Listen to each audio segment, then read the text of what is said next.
1절 10절 말씀으로 십계명은 복음이다 라는 제목으로 말씀을 나누고 기도하기 원합니다. 오늘부터 시작하여 12일 동안 12강절 새벽 예배를 이제 하나님께 올려드리게 됐습니다. 12강절 새벽 예배를 통하여 이번에 함께 하는 주제는 바로 십계명은 복음이다라는 바로 출애굽기 20장 1절에서 17절 말씀을 주제로 해서 우리가 하나님의 마음을 깨달아 알길 원합니다.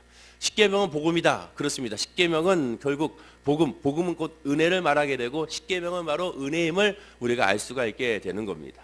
십계명의 복음이라는 것은 바로 은혜로 우리에게 주셨다는 것을 깨달아 알 수가 있다는 것이죠. 그렇다면 어떻게 십계명의 복음인지 그 은혜가 무엇인지를 12강주리 이 새벽 예배를 통해 우리가 하나하나 짧은 시간이지만 살펴보기를 원하는 겁니다. 그래서 오늘 먼저 십계명 보기도 하는 주제로서 먼저 서론격으로 십계명에 대해서 우리가 좀 더 알아야겠고 어느 정도 배경 지식을 안 후에 내일부터 시작하여 1계명부터 시작하여 십계명을 하나하나 하나님의 은혜와 복음을 그 감추어진 비밀을 캐내어 은혜 가운데 있기를 원합니다. 자, 그렇다면 우리가 먼저 오늘 깨달아야 될 것은 십계명에 대한 그러한 우리 생각에 대해서 한번 묵상해 봐야겠습니다. 보통 십계명을 읽어보면 어떤 생각이 먼저 떠오르는지를 한번 생각해 보면 대부분 십계명 하니까 계명이라고 말하다 보니까 또한 그 계명을 십계명으로서 우리 교회에서 많이 사용하다 보니까 기독교 고유의 계명이라는 그런 인식이 굉장히 많이 깔려 있는 것 같습니다. 그러나 그렇지가 않습니다. 종교적 계명이라고 해가지고 또한 특별한 것도 아니라는 거죠. 우리가 잘 알다시피 십계명의 5계명부터 시작하여 마지막 10계명까지는 초등학교 교과서나 유치원에서도 늘 배우고 늘 서로 가르치는 그런 내용으로 가득 차 있는 가장 일반적인 도덕이라고 할 수가 있게 되는 겁니다. 그래서 굉장히 쉬운 그런 말씀이라는 거죠. 그러면 이런 쉬운 말씀이 굉장히 또한 쉽다고 할 수 있는가? 유치원이나 초등학교 때부터 배우는 것이니까 또한 그렇지는 않습니다. 왜인가? 오늘 본문의 1절에도 말씀하고 있는 것처럼 하나님께서 주신 계명, 즉 하나님이 주신 계명이라는 것은 하나님이 주시는 말씀이기 때문에 그렇습니다. 1절의 시작도 말씀으로 우리에게 주셨다 하는 것처럼 하나님의 말씀은 하나님의 영이 아니면 그 하나님의 뜻을 온전하게 깨달을 수가 없게 되는 것이죠. 쉬운 것 같으나 쉽지 아니하고 어려운 것 같으나 그렇다고 또 어렵지 아니하는 것이 하나님의 말씀인 겁니다. 오직 성령을 통하여 깨달으면 되는 것이죠. 하나님의 말씀이 십계명을 너무나도 또 쉽다고 생각하다 보니까 너무나도 이 도덕이라고 생각하다 보니까 그냥 쉽게 여기고 그냥 읽고 치워버리는 경우가 의외로 굉장히 많이 있는 것 같습니다. 또는 유대교의 오래된 정통, 즉 구약 성경에 나와 있는 계명이니 그렇게 중요하지 않다. 이제는 신약의 시대니 은혜의 시대니 십계명보다는 예수 그리스도를 믿으면 되는 거다. 예수 그리스도 외에 다른 것은 이제 필요가 없다. 이렇게 또 생각하시는 분들이 있는 줄 모르겠습니다. 그러나 십계명은 복음이고 십계명은 하나님의 말씀이기 때문에 그 말씀이 그냥 우리에게 주어진 것이 아니라는 것을 깨달아 알아야 되는 것이죠. 그러므로 십계명에 대해서 우리가 좀 더 이해를 해야 되고 또 공부를 해야 되며 말씀을 통하여 깨달아 알아야 되는 겁니다. 먼저 우리가 십계명에 대해서 알아야 될 것이 무엇일까? 제일 첫째 알아야 될 것은 십계명을 우리에게 주신 하나님의 목적이 무엇인지를 우리가 한번 살펴봐야 됩니다. 십계명을 주신 목적이 무엇일까? 십계명을 지키면 복을 주고 십계명을 주지 않으면 심판하신다는 의미가 담겨져 있는가?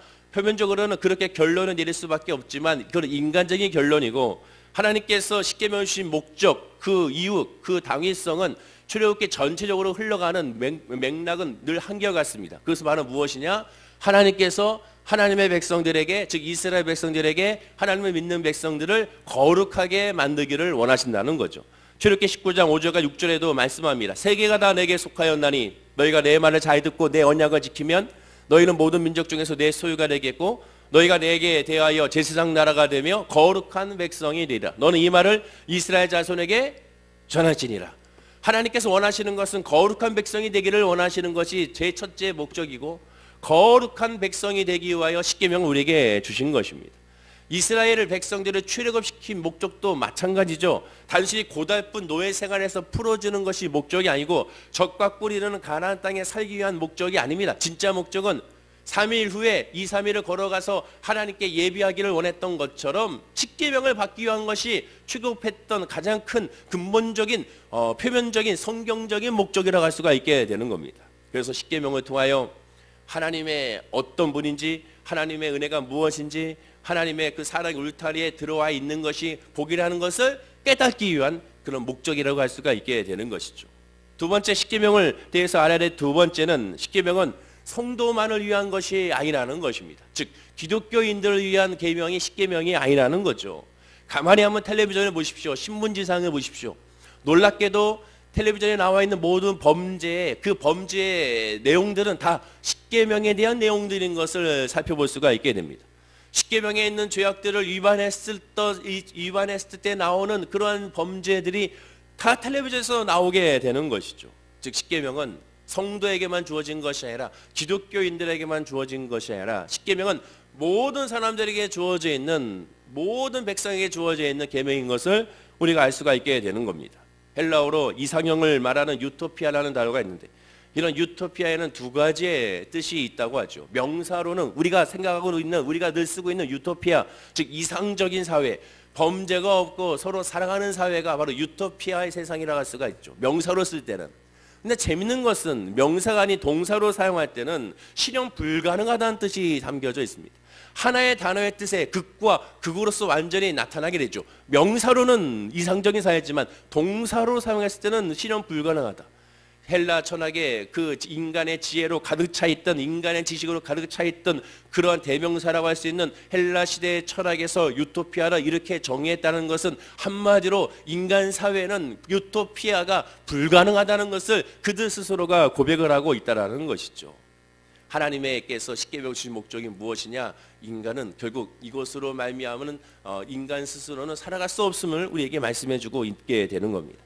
세 번째로 십계명에 대해서 알아야 될 세 번째는 십계명의 구조와 순서를 간단하게라도 알아야 됩니다. 1계명부터 4계명까지는 성도와 개인과 하나님과의 수직적인 관계를 말씀하게 되고 그 다음에 5계명부터 10계명까지 인간 사회를 향한 인간 사회끼리 인간끼리의 수평적인 관계를 말합니다. 즉 수직적인 관계와 수평적인 관계가 이 십계명에 적혀 있다고 할 수가 있죠. 그래서 어떤 분들은 이것이 바로 십자가다라고 말씀하신 분들도 있게 되는 것을 보게 됩니다. 그러나 그것 때문에 십자가라고는 할 수가 없게 되는 것이죠. 네 번째로 십계명이 알아야 될 네 번째는 예수님도 십계명을 말씀하셨다는 겁니다. 이것이 중요합니다. 이제부터가 중요하죠. 예수님은 마태복음 5장에 나온 산상수훈을 통하여 우리에게 십계명을 이미 가르쳤습니다. 아니 가르친 것이 아니라 십계명을 완성시켰습니다. 예수님께서 율법을 폐하러 온 것이 아니라 율법을 완성하러 왔다고 하신 말씀을 여러분도 기억하실 겁니다. 그 말씀 그대로 산상수훈의 말씀을 통하여 십계명을 완성시킨 예수 그리스도의 말씀의 가르침이었다는 거죠. 예를 들면 마태복음 5장 21절에 옛사람에게 말한 바 살인하지 말라 누구든지 살인하면 심판을 받게 되리라 했다는 것을 너희가 들었으나 옛사람 모세가 말한 것이죠. 십계명입니다.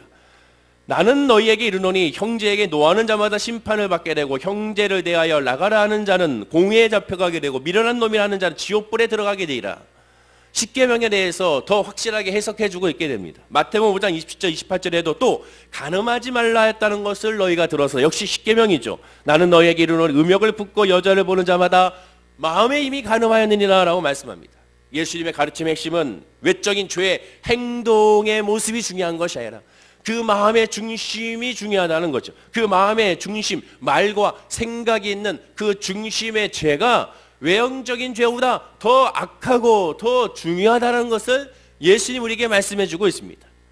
십계명이 외형적인 결과를 말씀하는 것이 아니라 하나님의 말씀의 의도는 결국에는 하나님과의 관계, 마음의 중심이 이루어졌을 때 나머지 계명이 지켜진다. 즉 1계명이 지켜졌을 때 나머지 10계명까지 지켜진다는 그런 말씀의 의도가 여기에 있게 되는 거죠. 마음이 중요하다는 겁니다. 예수님은 나아가 마태복음 15장에서 이런 예로 또한 설명했죠.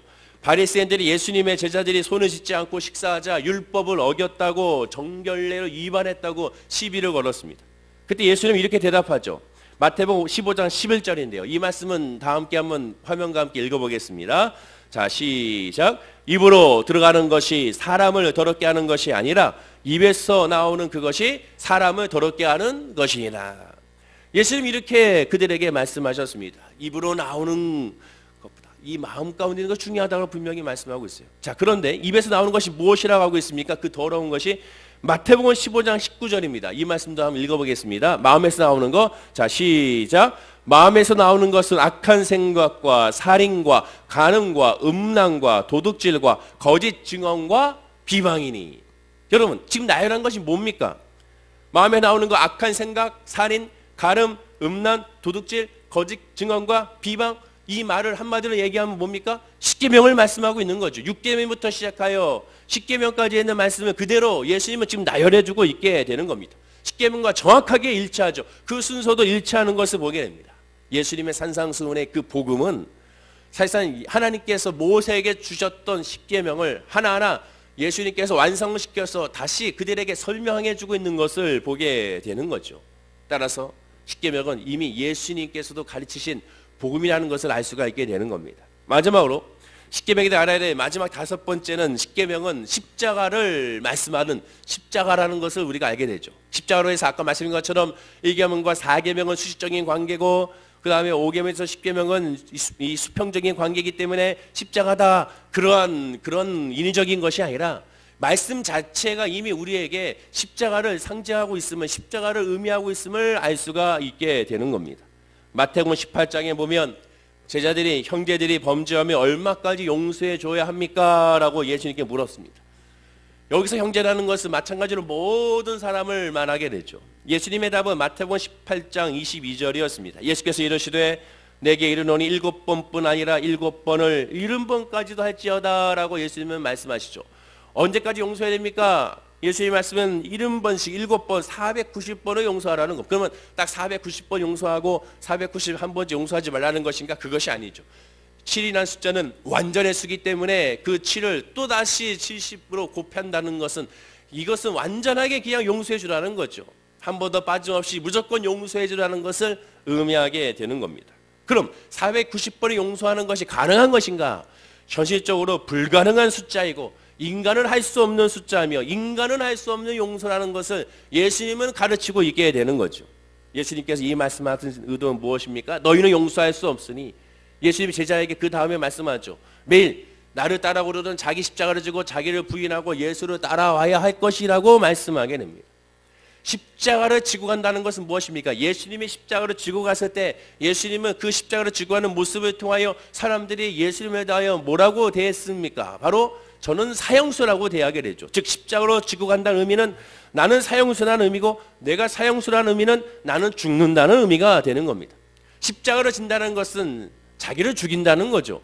십자가를 지고 올라간다는 것은 나는 죽을 수밖에 없는 존재라는 것을 인정하는 겁니다. 그래서 십자가를 지고 하는 건데 그 십자가를 자기 십자가라고 했습니다. 각자가 죽어야 한다는 거죠. 각자가 사형수라는 것을 인정해야 한다는 겁니다.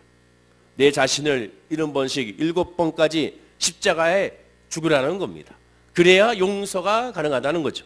내가 죽었을 때 자기를 부인했을 때 철저하게 죽였을 때 철저하게 내가 사형수라는 것을 깨달았을 때 철저하게 내가 죄인임을 깨달았을 때 그때 비로소 용서할 수가 있다는 겁니다. 그럼 이 십계명을 통하여 하나님은 모세를 통하여 이스라엘 백성들이 십계명을 다 지킬 수 있겠다고 말씀하셔서 십계명을 주신 것인가?